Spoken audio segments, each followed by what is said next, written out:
দেখেন বন্ধুরা, যাদের বাবা মা অসুস্থ, দেখেন তিন দিনের আপু সন্তান, আজকে কি রান্না তার করবে? বাপ ৬ মাস আগে আলু মারা রান্না গেছে করবো। এবং তার মা তুমি খাবে মারা না? গেছে হ্যাঁ। ১৫ দিন আগে। আপু আম্মু কোথায়? আম্মু ছোট ভাই আমাদের আম্মু তো মারা তারপর গেছে, বোন আম্মু কোথা থেকে আছে, আসবে?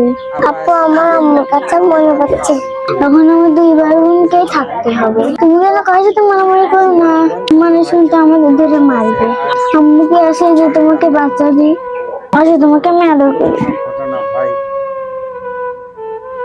এ যেন টিভিতে সিনেমার তারপরে গল্প। সবাই স্ক্রিনে থাকা দেখার ছোট্ট সুযোগ মেয়েটি পেয়েছিলেন ক্লাস 4-এ বন্ধুরা। পড়ে এবং পাশে বসে থাকা ছোট্ট ভাইটি বুঝেও না জীবনের কঠিন বাস্তবতা। বাবা মা আর ভাই বোনের স্নেহ আর ভালোবাসা সে খুব ভালো ছিল, কিন্তু হঠাৎই অনাকাঙ্ক্ষিত ভাবে তার মা পৃথিবী থেকে চলে যায়। তার আগে যখন বাচ্চাটি কেবলমাত্র 3 মাস মায়ের গর্ভে ছিল, তখনই পিতাকে হারিয়েছিল মরিয়ম। এখন মরিয়ম এবং এই ইসমাইল দুজনই পৃথিবীতে এতিম। এখন ছোট্ট এই মরিয়মই এই যে ভাই ইসমাইলের দায়িত্বে আছে। এখন সেই রান্না করে দিচ্ছে, সেই খাবারই খাচ্ছে ছোট্ট এই বাচ্চা। আম্মু কই? মারা গেছে এটাকে আমার আপু।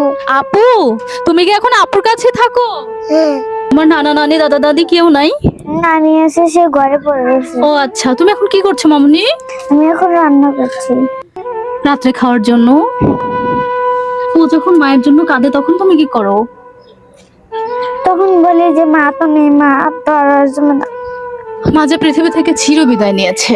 দর্শক, আমরা কবিতায় পড়েছিলাম না, মা কথাটি ছোট্ট অতি, কিন্তু জানো ভাই, এহার থেকে নাম যে মধুর ত্রিভুবনে নাই। সত্যি তাই, আমরা বুঝি না, বাবা মা যাদের আছে তারা হয়তো বাবা মার কদর বুঝি না। এই বাচ্চা দুইটি বুঝতেছে জীবন কত কঠিন।